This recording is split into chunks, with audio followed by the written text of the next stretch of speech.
Affirmations and Your Mind. This is the title of Letter 9.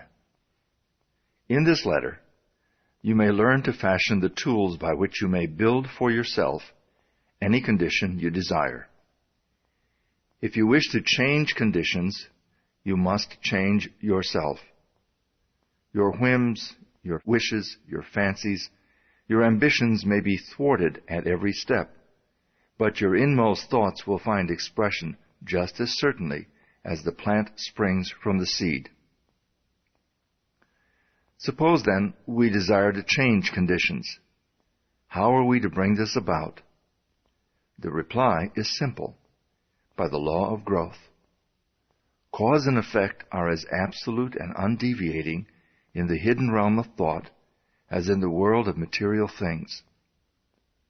Hold in mind the condition desired. Affirm it as an already existing fact. This indicates the value of a powerful affirmation. By constant repetition, it becomes a part of ourselves. We are actually changing ourselves. We are making ourselves what we want to be. Character, after all, is not a thing of chance, but it is the result of continued effort. If you're timid, vacillating, self-conscious, or if you're over-anxious or harassed by thoughts of fear or impending danger, remember that it is axiomatic that two things cannot exist in the same place at the same time. Exactly the same thing is true in the mental and spiritual world. So that your remedy is plainly to substitute thoughts of courage, power, self-reliance, and confidence for those of fear, lack, and limitation. The easiest and most natural way to do this is to select an affirmation which seems to fit your particular case. The positive thought will destroy the negative as certainly as light destroys darkness, and the results will be just as effectual. Action is the blossom of thought, and conditions are the result of action, so that you can constantly have in your possession the tools by which you will certainly and inevitably make or unmake yourself, and joy or suffering will be the reward. There are only three things which can possibly be desired in the world without, and each of them can be found in the world within. The secret of finding them is simply to apply the proper mechanism of attachment to the omnipotent power to which each individual has access. The three things which all mankind desires and which are necessary for his highest expression and complete development are health, wealth, and love. All will admit that health is absolutely essential. No one can be happy if the physical body is in pain. All will not so readily admit that wealth is necessary. But all must admit that a sufficient supply, at least, is necessary, and what would be considered sufficient for one would be considered absolute and painful lack for another. And as nature provides not only enough, but abundantly, wastefully, lavishly, we realize that any lack or limitation is only the limitation which has been made by an artificial method of distribution. All will probably admit that love is the third, or maybe some will say the first, essential necessary to the happiness of mankind. At any rate, those who possess all three, health, wealth, and love, find nothing else which can be added to their cup of happiness. We found that the universal substance is all health, all substance, and all love, and that the mechanism of attachment whereby we can consciously connect with this infinite supply is in our method of thinking. To think correctly is therefore to enter into the secret place of the Most High. What shall we think?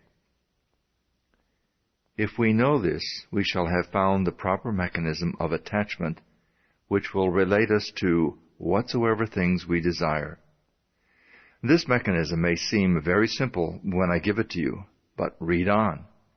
You'll find that it is in reality the master key, the Aladdin's lamp, if you please. You will find that it is the foundation, the imperative condition, the absolute law of well-doing, which means well-being. To think correctly, accurately, we must know the truth.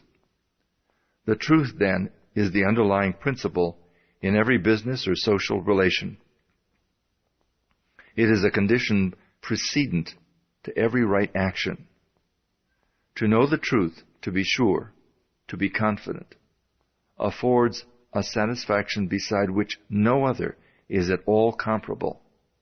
It is the only solid ground in a world of doubt, conflict, and danger.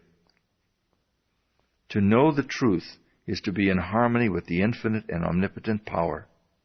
To know the truth is therefore to connect yourself with a power which is irresistible and which will sweep away every kind of discord, inharmony, doubt, or error of any kind, because the truth is mighty and will prevail.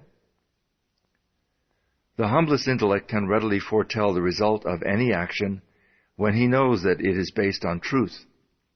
But the mightiest intellect, the most profound and penetrating mind, loses its way hopelessly and can form no conception of the results which may ensue when his hopes are based on a premise which he knows to be false.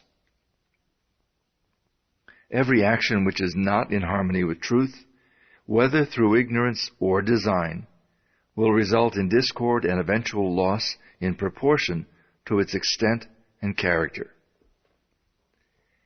How then are we to know the truth in order to attach this mechanism which will relate us to the infinite? We can make no mistake about this if we realize that truth is the vital principle of the universal mind and is omnipresent. For instance, if you require health, a realization of the fact that the I in you is spiritual and that all spirit is one, that whatever a part is, the whole must be. This will bring about a condition of health, because every cell in the body must manifest the truth as you see it. If you see sickness, they will manifest sickness. If you see perfection, they must manifest perfection. The affirmation, I am whole, perfect, strong, powerful, loving, harmonious, and happy, will bring about harmonious conditions. The reason for this is because the affirmation is in strict accordance with the truth, and when truth appears, every form of error or discord must necessarily disappear. You have found that the I is spiritual. It must necessarily then always be no less than perfect. The affirmation, I am whole, perfect, strong, powerful, loving, harmonious, and happy, is therefore an exact scientific statement.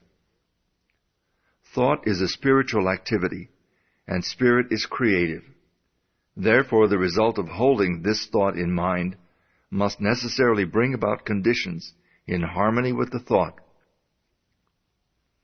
If you require wealth, a realization of the fact that the I in you is one with the universal mind, which is all substance and is omnipotent, will assist you in bringing into operation the law of attraction, which will bring you into vibration with those forces which make for success and bring about conditions of power and affluence in direct proportion with the character and purpose of your affirmation. Visualization is the mechanism of the attachment which you require. Visualization is a very different process from seeing. Seeing is physical and is therefore related to the objective world, the world without. But visualization is a product of the imagination and is therefore a product of the subjective mind, the world within. It therefore possesses vitality. It will grow. The thing visualized will manifest itself in form. The mechanism is perfect. It was created by the master architect who doeth all things well. Unfortunately, Sometimes the operator is inexperienced or inefficient, but practice and determination will overcome this defect.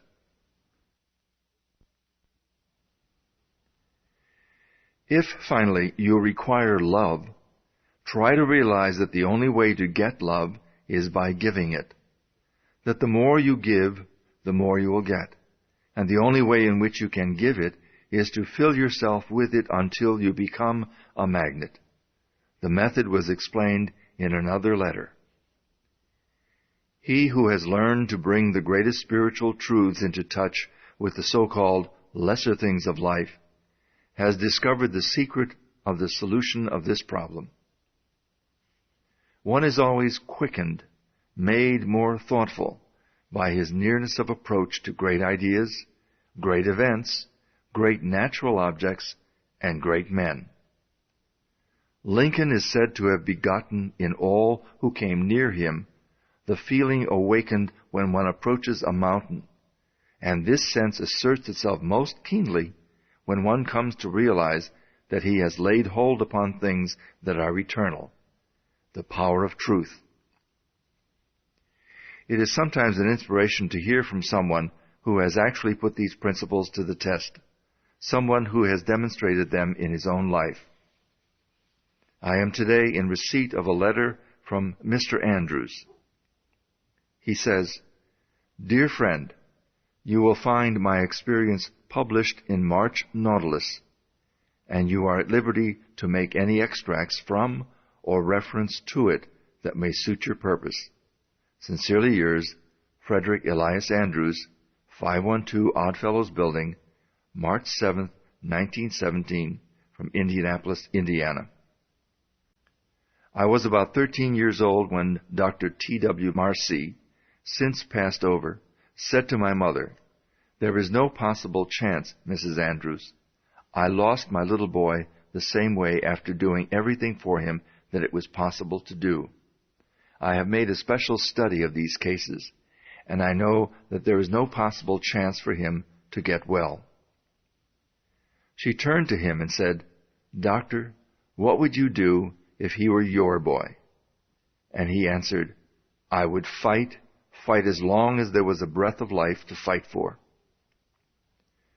That was the beginning of a long, drawn-out battle with many ups and downs, the doctors all agreeing that there was no chance for a cure, though they encouraged and cheered us the best they could. But at last the victory came, and I have grown from a little, crooked, twisted cripple, going about on my hands and knees, to a strong, straight, well-formed male. Now, I know you want the formula, and I will give it to you as briefly and quickly as I can. I built up an affirmation for myself, taking the qualities I most needed and affirming for myself over and over again, "I am whole, perfect, strong, powerful, loving, harmonious, and happy." I kept up this affirmation, always the same, never varying, till I could wake up in the night and find myself repeating, "I am whole, perfect, strong, powerful, loving, harmonious, and happy." It was the last thing on my lips at night and the first thing in the morning. Not only did I affirm it for myself, but for others that I knew needed it. I want to emphasize this point. Whatever you desire for yourself, affirm it for others, and it will help you both. We reap what we sow. If we send out thoughts of love and health, they return to us like bread cast upon the waters. But if we send out thoughts of fear, worry, jealousy, anger, hate, and so forth, we will reap the results in our own lives. It used to be said that man is completely built over every 7 years. But some scientists now declare that we build ourselves over entirely every 11 months. So we are really only 11 months old. If we build the defects back into our bodies year after year, we have no one to blame but ourselves. Man is the sum total of his own thoughts. So the question is, how are we going to entertain only the good thoughts and reject the evil ones? At first, we can't help the evil thoughts from coming, but we can keep from entertaining them. The only way to do this is to forget them, which means get something for them. This is where the ready-made affirmation comes in. When a thought of anger, jealousy, fear, or worry creeps in, just start your affirmation going. The way to fight darkness is with light. The way to fight cold is with heat. The way to overcome evil is with good. For myself, I never could find any help in denials. Affirm the good, and the bad will vanish. Signed, Frederick Elias Andrews. If there is anything you require, it will be well for you to make use of this affirmation. It cannot be improved upon. Use it just as it is. Take it into the silence with you until it sinks into your subconsciousness so that you can use it anywhere, on the streetcars, in the office, at home. This is, after all, the advantage of spiritual methods. They are always available. Spirit is omnipresent, ever ready. All that is required is a proper recognition of its omnipotence and a willingness or desire to become the recipient of its beneficent effects.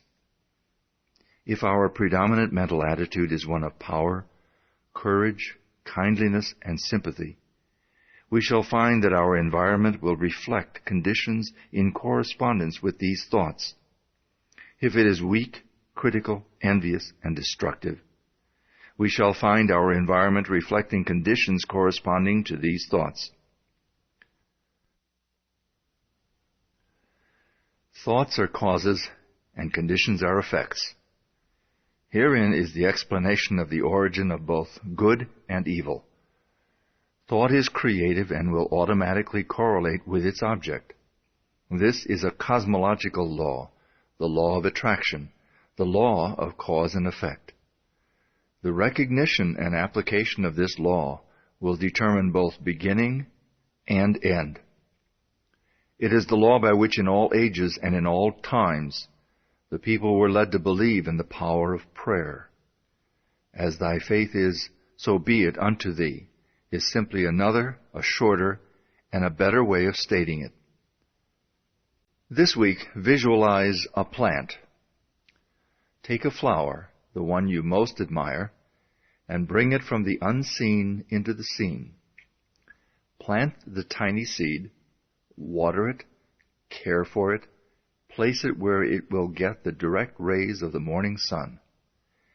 See the seed burst. It is now a living thing, something which is alive and beginning to search for the means of subsistence. See the roots penetrating the earth.